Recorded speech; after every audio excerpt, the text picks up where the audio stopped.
Bonjour chers amis, bonjour chers spectateurs. Je suis vraiment très heureux encore de vous savoir en vie ce jour. Et aujourd'hui, il y a un nouveau sujet qui va nous préoccuper. C'est Marie, une mère exemplaire. Donc c'est ce sujet-là qui va nous préoccuper aujourd'hui. Et je sais que vous serez aussi tout joyeux, tout heureux d'apprendre de ce sujet-là. Et permettez que je puisse me présenter pour ceux-là qui sont nouveaux, qui découvrent pour la première fois, je dirais, cette chaîne OKC et l'Évangile. Donc, sans plus tarder, je suis Ouattara Kité Kazmi, OKC, présentateur de la chaîne, votre chaîne bien sûr, OKC et l'Évangile. Et comme je le disais tout à l'heure, le sujet qui nous préoccupe aujourd'hui, c'est Marie, une mère exemplaire. Et plusieurs passages vont nous servir de base pour pouvoir expliquer ce en quoi Marie est effectivement une mère exemplaire. Le premier passage se trouve dans l'Évangile selon Luc, le chapitre 1, les versets 39 à 50. Le deuxième passage se trouve dans l'Évangile selon Matthieu, le chapitre 2, les versets 14 et les versets 21 à 23. Et le troisième passage, enfin, se trouve dans l'Évangile selon Jean, le chapitre 2, les versets 4 et 5. Et juste préciser que je ne vais pas lire tous ces passages, mais le premier passage sera lu en partie, de sorte que s'il y a lieu, vous pourrez revenir sur ces passages et puis les lire également. Et si possible aussi, poser des questions, vos questions dans les commentaires, de sorte que je puisse y revenir si nécessaire. Et je précise aussi, je ne l'ai pas dit dans les vidéos précédentes, mais c'est bon de le souligner, vu que la Bible est traduite en plusieurs langues, je trouve aussi qu'il y a plusieurs versions de Bible. Donc, il existe plusieurs versions de Bible. Donc, à ce niveau-là, juste vous préciser que c'est la version Darby que j'ai utilisée jusque-là, que je vais encore utiliser aujourd'hui pour la lecture. Donc, il pourra arriver que les prochaines fois ou encore dans certaines vidéos, que j'utilise d'autres versions.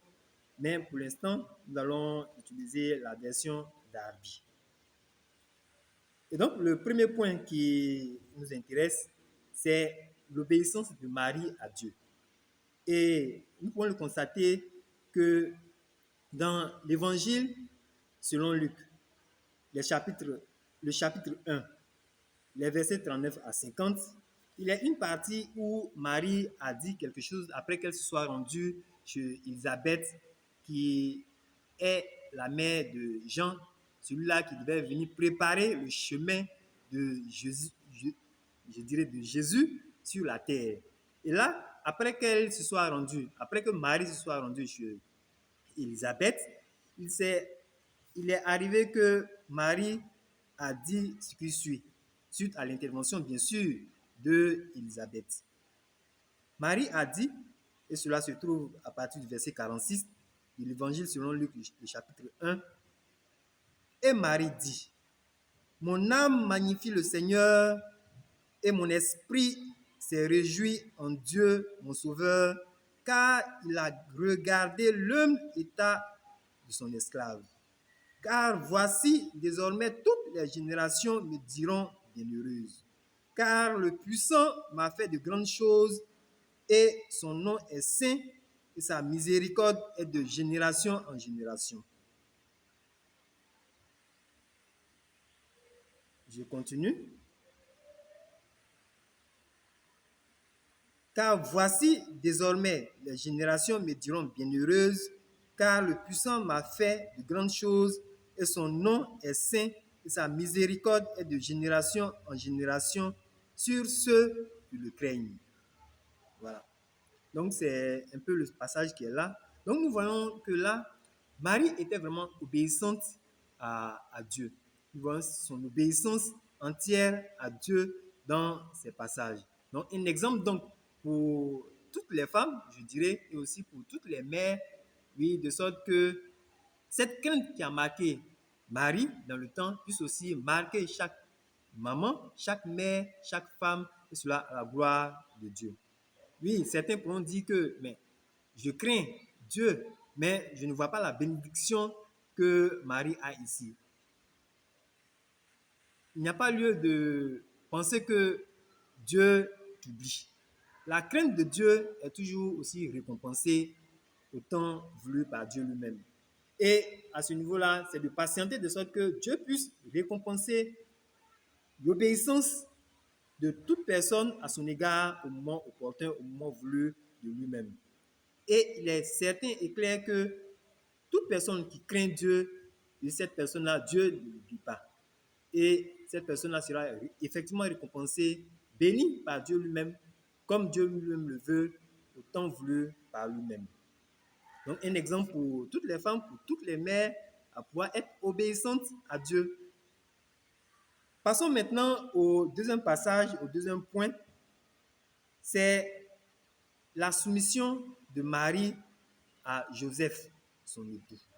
Joseph qui était son fiancé de Marie, avant la naissance de Jésus-Christ. Donc, nous voyons dans le passage que je vais citer tout à l'heure, que j'ai déjà cité, mais que je vais rappeler, nous voyons effectivement, je dirais, la soumission de Marie à ce Joseph-là. Et cela se trouve effectivement dans l'évangile selon Matthieu, le chapitre 2, les versets 14 et les versets 21 à 23.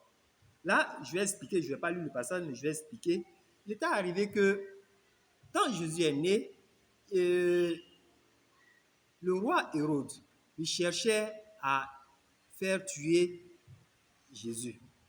Donc, il y avait une certaine jalousie de sa part, de la part du roi Hérode. Et vu qu'il se sentait comme quelqu'un qui allait perdre son royaume, il n'allait pas devenir, il allait perdre un peu de sa notoriété à cause de la naissance de Jésus, qui était reconnu encore, déclaré comme étant le roi d'Israël. Et il n'a pas trouvé bon que d'envoyer des gens faire tuer Jésus. Et Joseph, qui a été averti divinement, a pris Marie et Jésus pour descendre en Égypte. Et on a vu que Marie ne s'est pas plainte, elle est descendue avec Joseph en Égypte. Et ils sont demeurés en ce lieu-là avec Jésus jusqu'à ce que Joseph soit encore averti divinement pour remonter en Israël. Et à ce niveau-là, Marie n'a toujours pas résisté. Elle est restée soumise à Joseph et elle faisait ce que Joseph lui disait, vu que Joseph parlait de la part de Dieu, lui qui était divinement averti. Et là, on a vu aussi, surtout dans les versets 21 à 23, Marie se lever et sur Joseph, son époux, qui sont tous avec Jésus-Christ remontés en Israël, plus précisément en Galilée et dans dans la localité de Nazareth, d'où le nom de Jésus-Christ de Nazareth. Et ça, c'est en ce qui concerne le deuxième point. Et nous allons passer au troisième point du sujet du jour qui nous occupe, c'est l'humilité et la dépendance de Marie à Jésus. L'humilité et la dépendance de Marie à Jésus. Et cela se retrouve dans l'évangile selon Jean, le chapitre 2, les versets 4 et 5. Nous connaissons bien ce passage, dans la mesure où c'est le passage même, je dirais, dans lequel Jésus a accompli son tout premier miracle. C'était en principe de transformer l'eau en vin.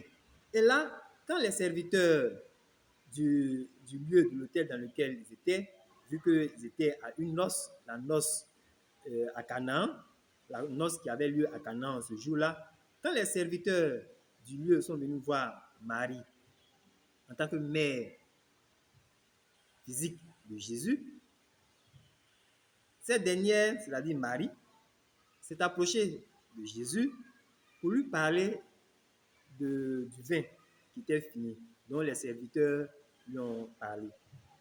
Et à ce niveau-là, nous voyons que Jésus lui a donné une réponse. Et quand Jésus lui a donné une réponse, elle n'a plus parlé. Seulement, elle n'a plus parlé à Jésus, mais elle a dit aux serviteurs qui étaient venus la voir de faire tout ce qu'il vous dira. C'est-à-dire, elle invitait ses serviteurs-là à faire tout ce que Jésus allait leur dire. Et effectivement, c'est arrivé comme elle avait dit. Elle leur avait dit. Et nous avons vu par la suite que nous voyons dans ces passages-là, dans ces versets, que Jésus a effectivement transformé l'eau en vin. Et cela, le chef de l'hôtel a vraiment apprécié. Juste préciser que ce n'est pas de la magie, mais nous voyons en cela la puissance de Dieu, la puissance de Dieu manifestée aux yeux des hommes. Et je dirais, Marie a plusieurs autres qualités qui sont contenues dans la Bible, mais que je n'ai pas soulignées dans cette vidéo, que je ne vais pas souligner. Mais si vous avez, c'est votre désir, c'est votre volonté que je puisse les souligner, vous pouvez aussi me les laisser dans les commentaires, de sorte que je puisse souligner ces qualités-là, ces caractères de Marie qui peuvent aussi édifier plus d'une personne. Merci encore à vous qui m'avez encore suivi ce jour. Je suis tout heureux de vous savoir encore avec moi et tout attentif.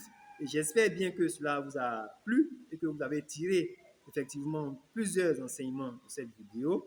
Elle est déjà longue, environ 12 minutes. Et donc, je vais espérer nous revoir très bientôt. Et cela avec la personne de Jésus-Christ. À très bientôt donc.